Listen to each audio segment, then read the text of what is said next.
반갑습니다. 주식탐구생활 전지인입니다. 이번 시간에는 전일 아시아나항공이 채권단에게 자구계획안을 제출했다는 소식으로 오늘 아시아나항공 관련주들이 급등하는 모습을 보였었는데요. 장 후반부에는 채권단이 그 자구계획안을 거부했다는 소식이 나왔습니다. 향후 전망을 좀 해보고요. 오늘 급등했던 종목들을 살펴보는 시간을 갖도록 하겠습니다. 아시아나항공의 자구계획안을 살펴보면요. 부인하고 딸의 금호고속 지분 4.8%를 담보로 제공하겠다고 했습니다. 또 금호타이어에 지금 담보로 제공되어 있던 부분들을 해제를 하게 되면 박 회장하고 박 회장의 아들의 금호고속 지분 42.7%도 담보로 제공하겠다. 또 보유하고 있는 항공기들을 매각하고 비수익 노선도 정리하고 인력 생산성도 향상시키겠다. 일단 요 세 가지는 뭐 구조조정에 초점을 두겠다는 얘기가 되겠죠. 그리고 3년 동안 경영정 상황에 실패할 시에는 그때는 진짜 아시아나항공 매각을 해도 이의를 제기하지 않겠다라고 했습니다. 뭐 겉으로 살짝 보면 뭐 그럴듯해 보입니다만 채권단의 입장에서 보면 뭔가 김 빠지고 메가리가 없는 그런 내용일 수밖에 없습니다. 왜냐하면 실질적으로 돈을 푸는 게 없잖아요. 네. 오너일가가 돈을 내놓는 게 아니라 본인들의 지분에 대한 담보를 제공해서 돈을 빌리겠다는 겁니다. 5천억 원의 긴급 자금을 지원해 달라는 얘기입니다. 하지만 채권단이 회의를 통해서 밝힌 내용은 오너일가가 현금 출자라 이겁니다. 현금. 담보 필요 없고 담보보다 돈 내라 이거죠. 돈.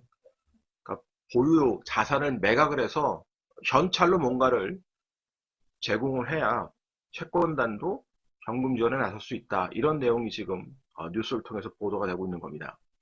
그리고 이런 협의는 5월 6일 이전에 아마 진행이 돼야 될 겁니다. 일단 다음 달 6일까지 채권단하고 협의할 수 있는 기간을 연장을 했으니까요. 5월 6일 전까지는 아시아나항공 관련주들이 급등락할 수 있는 그런 모습이 될 겁니다. 그러면 트레이더의 관점에서는 종목군을 다룰 수 있습니다만 지분 매각에 대한 기대감으로 너무 확대 해석은 조금 경계하실 필요가 있습니다. 다 그 이유가 있어요. 그래서 그런 것들을 하나씩 좀 짚어가 보도록 하겠습니다. 자, 먼저 아시아나항공이 지난 감사보고서 제출 지연 소식 그리고 감사보고서가 한정으로 나오면서 문제가 생겼다 이렇게 돼갖고 아주 급락을 맞았던 시기가 있었죠. 그리고 다시 이제 적정으로 변경이 되면서 죽다가 살아났습니다. 그렇지만 아시아나항공의 지금 재무 환경은 굉장히 취약한 부분이 많아요.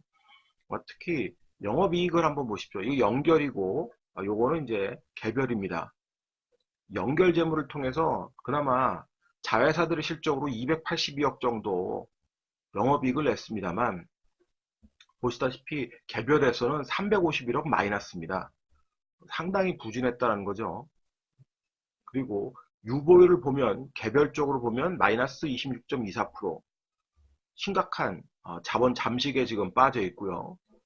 연결로 봐도 마이너스 8.48%입니다. 자본 잠식에 지금 빠져 있는 상황이라는 소리입니다. 이익도 늘어나지 않고 자본 잠식에 빠져 있다. 상당히 심각한 겁니다. 또 이 부채 중에서도 유동부채가 상당합니다. 지금 부채가 연결로 지금 7조 정도 나타나고 있고 개별로 6조인데 거의 3조가 넘는 그런 유동부채가 있기 때문에 심각한 수준인 거죠. 특히 지금 시장에서 우려하고 있는 유동부채 중에서는 바로 ABS 관련된 겁니다. 자, ABS 관련된 부채 내용을 보시면 자, 유동부채 단기 채무 쪽에도 4,518억 정도가 있습니다. 자, 그리고 자산유동화 채무 쪽에 6,800억 정도 ABS 물량이 있다는 소리입니다. 자, 그러면 이 두 개를 합치면 1조가 넘죠. 그런데 이 ABS는 옵션이 있습니다. 그 옵션이 뭐냐면 신용등급이 떨어질 경우에는 바로 상환해야 돼요. 1조가 넘는 돈을 한 번에 상환을 다 해야 된다는 소리입니다. 심각한 유동성에 빠질 수밖에 없죠.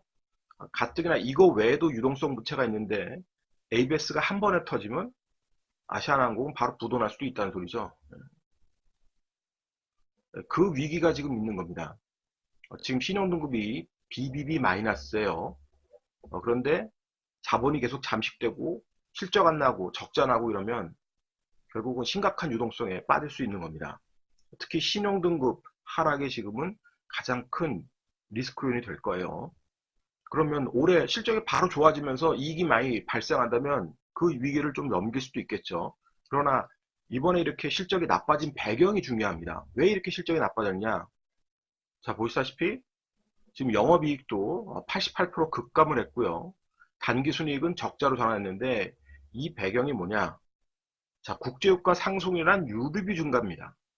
그리고 항공기 정비 충당 부채 추가 설정에 따른 영업이익이 감소되는 부분들, 환율 상승으로 인한 외화 환산 차손실, 이런 것들로 인해서 결국은 단기순이익이 적자가 됐다는 소리예요. 그런데 지금 올해 지금 1분기 상황을 보세요. 유가 계속 오르고 있죠? 최근에도 계속 오르고 있습니다. 60불 넘은 지가 벌써 며칠 됐죠. 그리고 환율 어때요? 1140원. 여기서 왔다 갔다 거리고 있잖아요, 지금. 환율도 지금 안정적으로 떨어지는 게 아니라 올라가려고 하고 박스권의 상단 쪽에서 움직이고 있고, 유가도 계속 다시 또 70불을 향해서 가려고 하고, 아시아나항공이 이익을 크게 볼 수 있는 구조가 못 된다는 소리입니다. 그래서 심각하게 지금 채권단도 바라보고 있는 거고요. 그래서 부랴부랴 협약을 위해서 카드를 제시했는데 이 카드 가지고는 되지 않습니다. 그러면 이제 시장에서 기대하는 것은 보유 자산을 매각하는 쪽인데 그 중에서도 아마 상장사의 그런 지분을 매각을 할 수도 있지 않나라는 기대감이 있는 겁니다. 자, 보시면 아시아나 IDT는 76.2%의 지분을 아시아나항공이 갖고 있습니다. 또 에어부산 같은 경우 아시아나항공의 지분이 44.1%가 있죠. 그럼 이런 지분들을 매각을 하면서 결국은 현금화하는 작업들을 하겠다. 이런 것을 좀 바라는 거죠. 이거 외에도 뭐 금호고속 지분이라든지 뭐 여러 가지 본인들이 그 갖고 있는 자산들을 현물 출자하기를 좀 바라고 있는 거고요. 그러나 이게 진행이 될지 안 될지는 모르는 겁니다. 시장은 아무도 알 수 없으니까요. 그러나 5월 6일 이전에 어떤 채권단이 만족할 만한 수준의 그런 발표가 나오지 않으면 계속 급등락하면서 세력들이 핸들링 하려고 하는 모습들이 나올 수 있다는 거죠. 그리고 이것이 이제 매각이 된다고 해도 그 매각 기대감이 클 수는 없습니다. 왜냐하면 얘네들도 실적이 문제가 있어요. 자, 아시아나 IDT 같은 경우도 보시면 매출이 계속 줄어들고 있습니다. 2,600억, 2,600억, 2,400억. 이익 같은 경우는 그나마 조금 감소폭이 적죠. 172억, 219억, 158억. 그나마 좀 안정적으로 좀 아시안 IDT 같은 경우는 운영이 되고 있습니다. 왜냐하면 아무래도 이제 아시아나 계열의 유지보수 쪽으로 일을 맡고 있기 때문에 어쨌든 간에 매출이 급격하게 증가하는 모습은 없지만 안정적인 실적은 만들 수 있는 배경이 되는 거죠. 에어부산 같은 경우는 보세요. 매출은 상당히 늘었습니다. 4,400억에서 6,500억까지 매출이 늘었습니다만 이익은 보세요. 359억에서 206억으로 확 쪼그라듭니다. 이 얘기는 저가 항공사들이 지금 국내 안에서도 치열한 접전을 벌이고 있습니다. 마케팅 비용도 증가할 것이고 영업 비용이 계속 늘어날 거예요.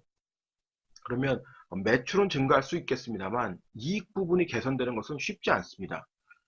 국내 항공사뿐만이 아니라 아시아권의 저가 항공사들의 경쟁이 치열하기 때문에 에어부산이 향후 매출은 조금씩 늘어날 수 있습니다만 이익이 큰 폭으로 개선될 가능성은 없다. 오히려 더 줄면 줄었지 지금 상당한 고전을 할 가능성이 많이 있습니다. 차트를 보면서 기술적 부분들 좀 점검을 하겠습니다. 자, 에어부산이 상장 이후에 급등했다가 다시 또 원위치로 왔습니다. 그리고 오늘 재료가 나오면서 일정 부분 거래를 만들고 상한가를 갔습니다. 기대감이 있으니까 거래량이 많이 터지지 않았는데도 상한가까지 갔어요. 전고점을 한번 돌파 시도를 하려고 하겠죠. 그러면 역시 분봉을 열어놓고 보시면 시간이 엄청 빨랐다는 소리입니다. 장 초반부터 확 올라와서 상한가를 말고 장 중반에 살짝 풀렸습니다만 다시 바로 말아버렸습니다. 그러면 앞으로도 지금 이 상한가 근처에서 계속해서 주가가 놀아야 됩니다. 자, 잠깐 흔들렸던 자리가 5,500원 살짝 깬 자리입니다. 자, 요 자리 위에서 계속 놀아야지 추가 상승할 수 있는 거고, 날짜가 있다 그랬죠. 5월 6일 이전에 어떤 자구책을 또 대비하는지 보셔야 되는 거고요. 그럼 이제 기대감에 따라서 움직여도 속도가 빨라지려면 역시 5,500원 위에서 놀아야 되는 거고, 양호한 조정이 나와도 6,000원 근처에서 핸들링하면서 왔다 갔다 하기 좋다는 소리입니다. 자, 그래야 빠르게 치고 갈 수 있는 그림이 되는 거고요. 세력들 입장에서는 시총 규모가 크지 않고 유통 물량도 많지 않은 아시아나 IDT 같은 경우가 훨씬 더 핸들링하기 좋은 그런 종목이 될 수도 있습니다. 오늘 대량 거래를 수반하면서 장대양봉 상한가를 만들었는데요. 자, 급등한 이후에 아시아나항공에 대한 리스크로 인해서 급락했다가 다시 또 치고 올라오는 그런 모습입니다. 자, 분봉을 열어보시면 에어부산보다는 조금 약했습니다만 흔들흔들 거리면서도 이제 쭉 올라오는 그런 모습이었습니다. 마찬가지죠. 핸들링 할 때 저점, 그것이 이제 14,200-300원 정도 가격이 됩니다. 자, 이 저점을 깨지 않고 이 위에서 놀아야지 추가 상승할 수 있는 에너지가 훨씬 더 생기는 거예요. 자, 앞전에 이렇게 또 매물대가 있습니다만 이번 재료가 있으니까 여기 한번 돌파 시도를 하려고 하는 그런 힘을 좀 보일 가능성이 있습니다. 역시 거래량이 죽지 않고 움직여야 됩니다. 최근에 같은 이제 항공 관련주로서 이슈가 있는 종목이 있었죠. 한진 보겠습니다. 자, 한진칼 같은 경우도 보세요. 이렇게 연속적으로 거래가 터져줘야 됩니다. 그래야 이 고점을 한번 돌파 시도가 이렇게 나오는 거예요. 아주 쉽지 않은 그림을 만들었습니다. 개인 큰 세력들이 붙어가지고 지금 상당히 싸움을 하고 있는데 연속으로 이렇게 거래량이 터지는지가 되게 중요하다는 겁니다.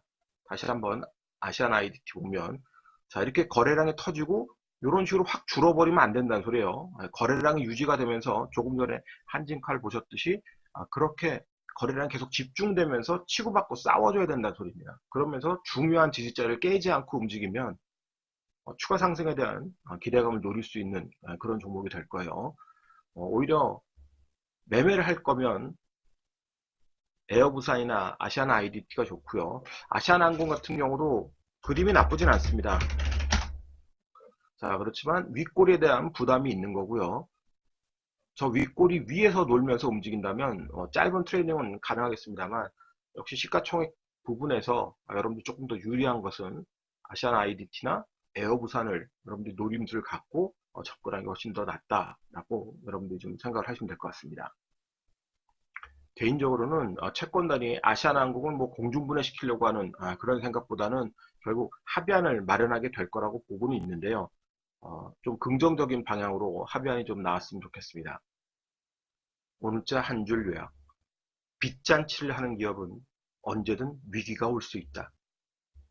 이 영상이 도움이 되셨다면 좋아요, 구독하기 부탁드리고요. 저는 다음 시간에 또 뵙도록 하겠습니다. 고맙습니다. 전지인이었습니다.